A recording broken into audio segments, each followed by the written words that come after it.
4 থেকে 5 বিঘা একটা পুকুরে মাছ চাষ করলে বছরে 10 থেকে 15 লাখ টাকা ইনকাম করার কোনো ব্যাপার না। আপনি কত বছর ধরে পুকুরে মাছ চাষ করতেছেন? আমি 3 বছর ধরে পুকুরে মাছ চাষ করতেছি। আপনারা এই পুকুরে যে মাছ চাষ করেন এটা কিভাবে শুরু করেন? আমি শুরু করি এখানে প্রথমে পুকুর প্রস্তুতি করি। এখানে যে গত বছর যে মাছ থাকে বিষ মারি কিংবা গ্যাস ট্যাবলেট মাছ মেরে আপনি 1 সপ্তাহ পরে চুন দিই। 1 সপ্তাহ পরে চুন দেওয়ার পরে এখানে আপনার চুন শতক প্রতি 1 কেজি। আচ্ছা, পাথর চুন যেটা? পাথর চুন 1 কেজি করে দেওয়া হারের পরে হলো সার মারি 1 সপ্তাহ পরে। আপনি এখানে টিএসপি, ইউরিয়া আর পটাশ এই 3 পদে সার মারি পুকুর প্রস্তুত করার জন্য। পুকুর প্রস্তুত করার জন্য সার মারার পরে 15 থেকে 20 দিন পরে পুকুরে মাছ মজুত করি। ও আচ্ছা, তো আপনি এখানে যে মাছ চাষ করেন এখানে আপনি মূলত কি মাছ চাষ করেন? আমি এখানে মূলত তেলাপা মাছ চাষ করি। তেলাপিয়া মাছ চাষ করেন। তেলাপিয়া আপনি বছরে কতবার এখান থেকে হারভেস্ট করতে পারেন? আমি বছরে 3 বার হারভেস্ট করি। ও আচ্ছা, আপনার যে 4 বিঘা পুকুর এখানে আপনার টোটাল 3 বারে কত টাকার মাছ উৎপন্ন হয়? 3 বারে মাছ উৎপাদন করলে সেভাবে ধরলে আপনি মনে করেন 40 লাখ টাকার মতন মাছ উৎপাদন করা সম্ভব। ও আচ্ছা, তো আপনি যে মাছ উৎপাদন করেন এই মাছ উৎপাদনের প্রক্রিয়াটা আমাদের যদি একটু বলতেন। প্রক্রিয়া এখানে মাছ উৎপাদন প্রথমে পুকুর প্রস্তুতি করার পরে মাছ মজুত করি। এখানে তেলাপা যখন আমি আনি নার্সারি করার জন্য আপনার কেজিতে 10 থেকে 15 হাজার লাইনে থাকে। ওই মাছ আইনে আমি 15 থেকে 20 দিন আপনার করি, নার্সারি করি। নার্সারিতে পাউডার খাওয়াই। আচ্ছা, ওখানে ছোট একটা পুকুরে, ওই পুকুর থেকে আমি বড় পুকুরে 4 থেকে 5 বিঘায় যে আমার পুকুরটা দেখতে পাচ্ছেন এখানে মজুত করি। আচ্ছা, এখানে আনার পরে আপনার যেটা 0.5 মিলি খাবার, 0.5 মিলি খাবারটা আমি এখানে খাওয়াই। আচ্ছা, তখন মাছের লাইনে আসে 5 থেকে 600। আচ্ছা, আর যখন 100-150 লাইনে আসে তখন 1 মিলি খাবার খাওয়াই, তারপরে 2 মিলি, আর যখন 10 থেকে 15টা আসে তখন আমি 3 মিলি খাওয়াই। আপনি এই তেলাপিয়ার সাথে অন্য কোনো মাছ এটার সাথে দেন না? সাদা মাছ যেটাকে বলে? হ্যাঁ, এখানে আমি বাংলা মাছ দেই। রুই জাতীয় মাছ যেসব রুই, কাতল, সিলভার, ব্রিকেট, মিরকা, তারপর মিনার কাপ সব পদের মাছ এখানে দেই। তো আপনি আপনার তেলাপিয়ার সাথে কত পার্সেন্টেজ ছাড়ে সাদা মাছ দেন এখানে এবং সেগুলোর কত লাইনে থাকে? সাদা মাছটা আপনার রুই জাতীয় মাছটা আমি 1 পোয়া, হাফ কেজি এরকম দেই। কাতল মাছ আধা কেজি, সিলভার 1 পোয়া, আর ব্রিকেট কেজি সাইজের, আর মিনার কাপ আপনার 8-10টা কেজি এরকম অ্যাভারেজ আপনি মনে করেন 1500 থেকে 2000 পিস মাছ এখানে দেই। তো আপনার ওজনে আপনার প্রতি হারভেস্টে আপনি যে হারে তেলাপিয়া দেন এটার তেলাপিয়া সর্বমোট কত কেজি আসে বা কত মন আসে, আর সাদা মাছ এটার অনুপাতে কত মন আসে? আপনার তেলাপা দিয়ে সাদা মাছ দিয়ে আপনার 300 মন মতন মাছ হয়। আচ্ছা, আপনার তেলাপা 250 মন মাছ হলে, আর আপনার যে সাদা বাংলা মাছ ওখানে থেকে 50 মন মাছ উৎপাদন হয়। সাদা মাছ বলতে হচ্ছে আপনি কাপ জাতীয় যে মাছগুলো আছে এগুলাকে বোঝাতে যাচ্ছেন? এই মাছ, তো এই কাপ জাতীয় মাছকে কি আপনার আলাদাভাবে কোনো খাবার খাওয়াতে হয় কিনা? না, এখানে কাপ জাতীয় মাছের জন্য আলাদা কোনো খাবার দেই না। যে তেলাপা যে খাবার দেই ফিট খাবার, ওখান থেকে এই সাদা মাছে কাপ জাতীয় মাছে খাবার হয়ে যায়। আর মাঝে মাঝে 15 দিন 1 মাস পর পর আমি হালকা পরিমাণ সার মারি, যাতে জু প্লান্টন যে খাবারটা পানির রংটা সবুজ হয়, এখান থেকে সাদা মাছে যাতে ভালো হয়। আচ্ছা, তো আপনার এই পুকুর এটা রক্ষণাবেক্ষণ কি আপনি নিজেই করেন না অন্য লোক আছে? আমি করি, সাথে আমার পরিবারের বাবা হেল্প করে। এই আর এমনি কোনো লেবার নেওয়া হয় না। আপনার এই পুকুরের মাছ চাষ করার জন্য কোন ধরনের কাজ করতে হয়?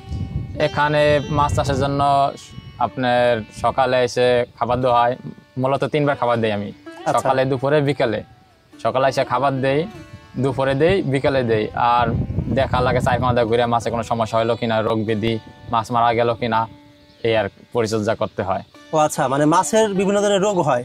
মাছের রোগ হয়, এটা যদি আগে থেকে দেখা যায় কিংবা আগে থেকে ট্রিটমেন্ট নেওয়া হয় তাহলে কোনো সমস্যা হয় না। আর যদি দেখার পর হয় তাহলে তাৎক্ষণিকভাবে চিকিৎসা করা লাগে। মাছের কোন ধরনের রোগ হয় বা কি কি রোগ বেশি দেখা যায়? মাছের বেশিরভাগ আপনার পেট ফোলা, তারপরে ঘা রোগ, এই রোগই বেশি দেখা যায়। তারপরে ওকন পোকা। তো এই ধরনের রোগের অর্থাৎ কোন রোগের কোন ধরনের চিকিৎসা নেন আপনি বা এটার ট্রিটমেন্ট কিভাবে করেন?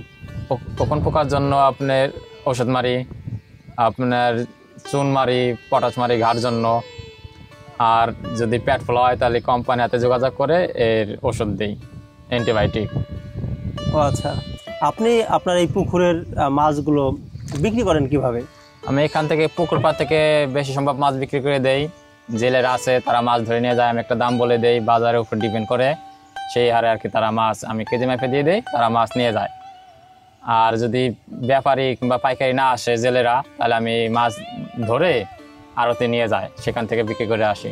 কেমন টাকা দরে আপনি মাছ বিক্রি করেন? আপনি এক এক সময় এক এক রকম বাজার থাকে। বর্তমান বাজারটা খুব ভালো, এখন আপনার তেলাপোয়া 180-200 টাকা বিক্রি হইতেছে। কয়টা লাইনে তেলাপোয়া এগুলা? এখন 4 থেকে 5টা কেজি। আচ্ছা, আর সাদা মাছ ওগুলো আপনার কেমন দামে বিক্রি হয়? আর সাদা মাছ আপনার রুই যেটা কেজি কেজি হয়েছে সেটা মনে করেন 250, 300, 350 টাকা এরকম যায়। কাতল 300 টাকা, 400 টাকা কেজি যায়। আপনার সিলভার মাছ সেটা 150, 200। এখন বাজার খুবই ভালো। তরুণ প্রজন্মের এখন যারা রয়েছেন, এরা আপনার এই মাছ চাষে আসতে চাইলে তাদের বিষয়ে আপনি কি বলবেন? আমি তরুণ ভাইদের একটা কথা বলবো যে মাছ চাষে লাভও আছে, কিন্তু পুঁজি থাকতে হবে। এখানে ইনভেস্ট যতটা মনে হয় কম ততটা না, এখানে অনেক টাকা ইনভেস্ট দরকার।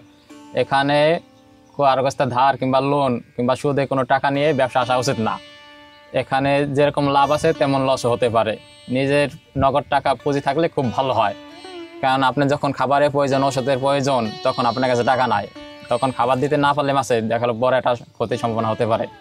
আমি নতুন প্রজন্মের জন্য কিংবা তরুণদের জন্য একটা কথা বলবো, আগে আপনার পুঁজি নিজের হোক, তারপর আপনি এই ব্যবসা আসুন, তাহলে আপনি এই ব্যবসায় লাভবান হবে। আর একটা কথা হলো যে এখানে মাছ চাষ করতে হলে আপনাকে বুঝতে হবে, প্রশিক্ষণ নিতে হবে, মাছে কোন সময় খাবার দিতে হবে, কোন রোগ হতে পারে, মাছ কয় বেলা খাবার দিবেন, মাছের পরিচর্যা, মাছের ট্রিটমেন্ট সব কিছু আগে বুঝতে হবে। এই জন্য আপনাকে প্রশিক্ষণ, যে একটা ভালো অভিজ্ঞ মাছ চাষি কিংবা আপনার উপজেলা থেকে কোনো মৎস্য চাষির কাছ থেকে আপনি প্রশিক্ষণ নিয়ে আসবেন। যুব উন্নয়ন আছে, এখান থেকে আপনি প্রশিক্ষণ নিতে পারেন। প্রশিক্ষণ নিলে খুব ভালো হবে।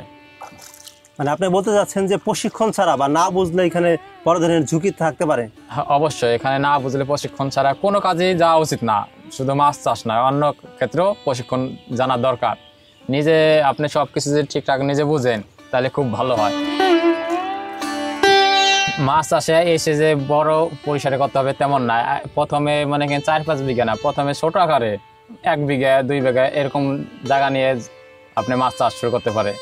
এই ব্যবসা এমনও আছে যে ছোট থেকে অনেক বড় হয়েছে। এখানে অল্প পুঁজিতে প্রথমে শুরু করতে হবে। আপনি বুঝে শুনে যদি করতে পারেন, পরে আপনি যদি লাভবান হন তাহলে আস্তে আস্তে আপনি বড় পরিসরে করতে পারবেন। আমার এমনও দেখা আছে মৎস্য ব্যবসায়ী যে প্রথমে অল্প পুঁজি নিয়ে শুরু করেছে, এখন সে অনেক বড় ব্যবসায়ী হয়ে গেছে, সে এখন অনেক টাকার মালিক হয়ে গেছে। তাই আপনাদের বলতে চাই, আপনারা প্রথমে ছোট পরিসরে শুরু করেন। যদি পুঁজি না থাকে তাহলে এখান থেকে অনেক কিছু করা সম্ভব। 20-30 হাজার টাকা যে চাকরি করে মানুষ, সরকারি হোক কিংবা কোম্পানি, এই চাকরির পিছনে যে এতটা দৌড়ে দৌড়ে ছুটাছুটি করে, তা সে অনেক ভালো। যদি আপনি কেউ যদি চাকরি না পেয়ে কিংবা চাকরি পায় না করতে ইচ্ছা করে, তাহলে 3-4 বিঘা একটা পুকুর মাছ চাষাবাদ করতে পারে। আপনি 20-30 হাজার চাকরি থেকে অনেক ভালো হবে। তো আমাদের দেশে যে শিক্ষিত তরুণ বেকার যারা রয়েছেন, তাদের বিষয়ে বা তাদের এই মৎস্য চাষে আসার জন্য আপনার মতামত কি? আপনি শিক্ষিত যে তাদের জন্য খুব ভালো, এখানে খুব ভালো পয়েন্ট আছে, কারণ শিক্ষার কোনো শেষ নেই। আপনি যদি বর্তমান যে টেকনোলজি এইসব ব্যবহার করে যদি মাছ চাষ করতে পারে তাহলে আরও ভালো হয়। আসলে আমরা টেকনোলজির দিক থেকে খুব পিছনে, কারণ আমরা এখনও সেরকমভাবে আর কি মাছ চাষ করতে পারতেছি না। আসলে মাছ চাষে টেকনোলজি কতটুকু ভূমিকা রাখে? মাছ চাষে টেকনোলজি খুব ভালো একটা ভূমিকা রাখে। শুধু মাছ চাষে না, এখন টেকনোলজি সর্বক্ষেত্রে এগিয়ে আছে। আর মাছ চাষের তো কোনো কথাই নাই। টেকনোলজি যদি ব্যবহার করতে পারেন, যেমন মনে করেন এরোটার মেশিন, আপনি এরোটার মেশিন যদি ব্যবহার করতে পারেন তাহলে মাছের যে গ্যাস হয়, আপনি সকালবেলা মেঘলা আকাশে যে মাছ ভাসে, মাছ ভেসে মাছ মারা যায়, এই ক্ষেত্রে মাছ মরবে না। তারপরে আপনি যদি মনে করেন এরোটার পাম্প লাগাতে পারেন, যে আপনার পাম্প দিয়ে যদি আপনি নতুন পানি দিতে পারেন সকালবেলা, সেই ক্ষেত্রেও আপনি অনেক ভালো হবে। তা সেই ক্ষেত্রে আপনি টেকনোলজি ব্যবহার করতে পারেন। টেকনোলজি আপনি যে অ্যাপস আছে, অ্যাপসের মাধ্যমে আপনি মাছ নিয়ন্ত্রণ করতে পারেন, চাষাবাদ